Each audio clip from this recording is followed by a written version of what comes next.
Welcome back to The Bridge Effect. If you haven't watched my last culture conversation about intentional education happening at Loop Academies, please check it out. In this video, COO Gwatoh Kroma takes me on a tour of the school and shares the vision of the spaces that need to be completed. The building is for classrooms, so we'll walk past and you'll see. So our students right now are in this classroom. So yes, this is our classroom. I promise you the tables weren't like this. But teenagers realize when they're sitting and working in their projects, what do? They sit right on it. Boom, right in the middle. Right in the middle. I'm like, guys. But as you can see, the things on the wall, right? The goal is that you work together. It's a collaborative experience. Being in tech the last 20 years, that's essentially how we operate. You know, we work as a team.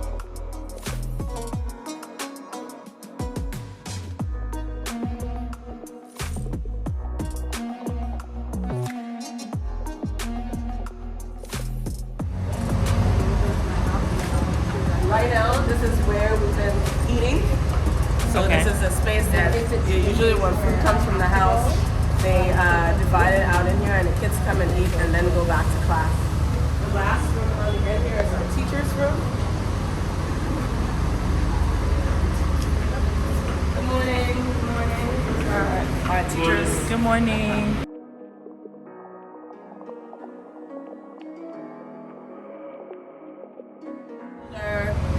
Solar farm on top of the building, but have generator as a backup, right? And that's what is on hold because funding. So I have a small little generator in there where we just switch off. There's no air conditioner running, the fans are going. But this building was this already like this? I know you guys painted. We did a lot of we did. Wow. I've probably spent at least 35, 40 grand.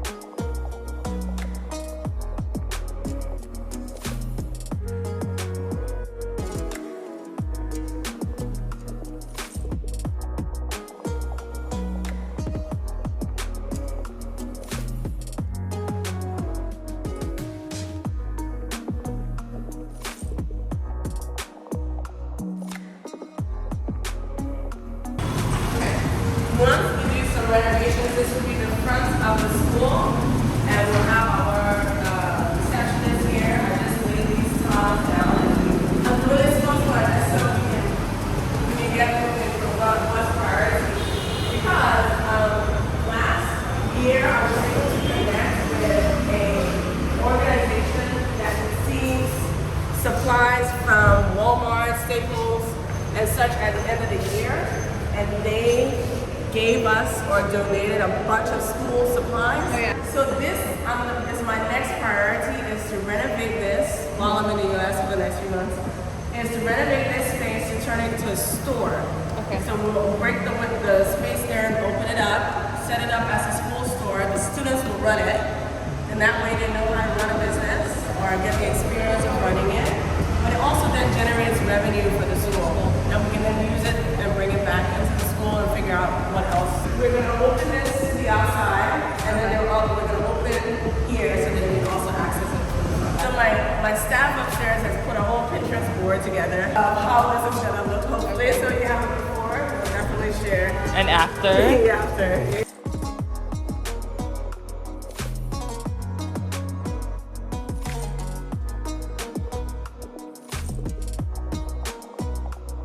I just wanted to come and check out the school and see what we're up to. And I told them, you guys look beautiful on Wednesdays, so then we'll come on Wednesday.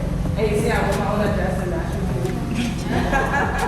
So this is our computer lab, our space. We also have our assemblies here on Mondays. And then our science lab will be through that door. Yeah. Because eventually with the lab, it's going to be a full-fledged lab. For Loop, our goal is to create a cluster of schools, of 10 schools that all work together. Three out of the 10 will have an entrepreneurial lab, computer lab in one, and science lab in the other. Right. So again, we're not trying to build a super high school, right? It's a chance for everybody to have access. So the science lab in here will be fully furnished soon enough, for our students. Thank you for letting us, Nice meeting everybody. All right. Bye. Bye.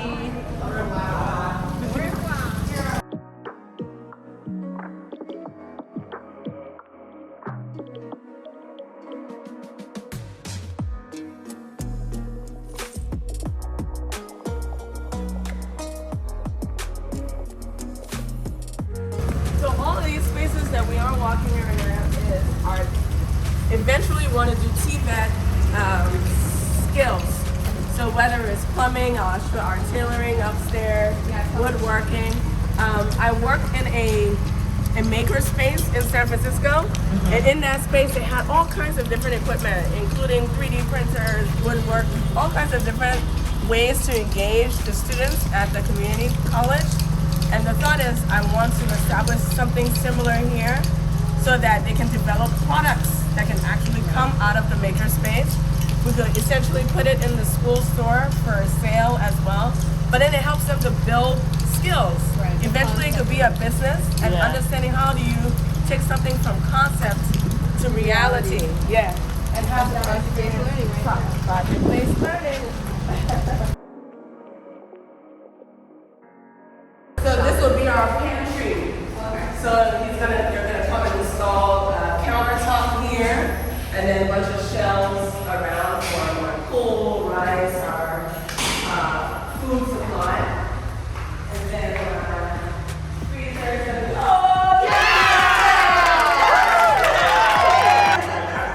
This is really good. exactly. I had a vision, and you made it happen. Oh my God, this looks amazing. What is the Wow! Wow! So Wow! you'll be cooking inside here. And then outside too. Yeah, outside too. So that's what they're gonna cast out a space for it. But how I wanted it to be was that we have like it feel open. Eventually I want us to use that space too for entertaining or we have events or whatever. Yeah. And then if you open this up, then you can Yeah, come that and would get be food and serve. Yeah.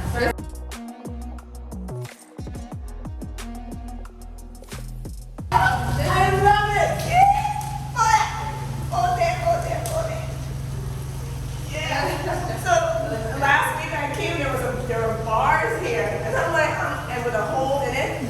I'm like, I'm not feeding my children in your prison. Can y'all please take the bar off? All I want is just to be open and we eat and they come get their food and we're good. You gotta It looks make sure you- beautiful. To the second phase of the kitchen, where it will come when we have money, but it's our learning space. So remember I told you I want the kids to learn about kitchen etiquette and possibly teaching them how to cook food. So what we'll do is I had them section it off. There's a bathroom there. We're Okay. gonna bust all of this down So it's one big and space. be a learning space. But also we'll open it up so that if you wanted to eat inside, you have a space to sit down, and then it can also turn into a cooking classroom. Yeah, that's the goal. But that's second half. Big skills. The thought is majority of them are probably going to graduate. They will graduate high school, but will probably not go on to college. And that's what statistics show for our Liberian young people right now. Majority of young people, when they finish high school, they stop working. So what do we do about that? If they're going to start working, there's nothing we can do to stop that. But what we can do is to give them the tools and the skills necessary to actually be functional in their communities. And then maybe eventually they'll see, it's worth going back to school or getting some sort of certificate along the way. But before they leave my school at 12th grade, they will have skills to know how to manage their home kitchen, manage their financials, right? And by managing their own business. And then hopefully sparking an interest to go to higher learning. But if they don't, at least they have the skills necessary to do so.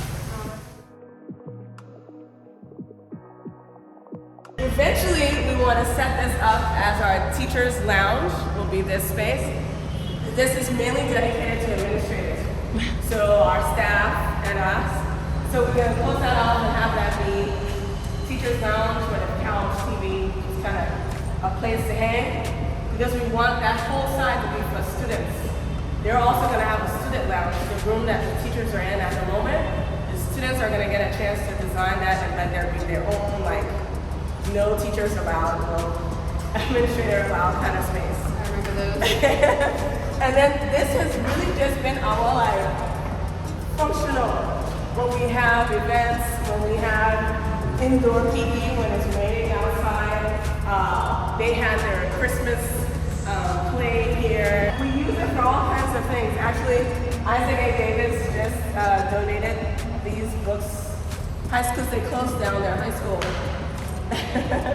So Ezekiel and Lisa sent over these. At Loop Academies, they are reimagining secondary education through software and active learning to tackle Africa's youth unemployment crisis. To donate to Loop or sponsor a student, follow the link in the description box to learn more.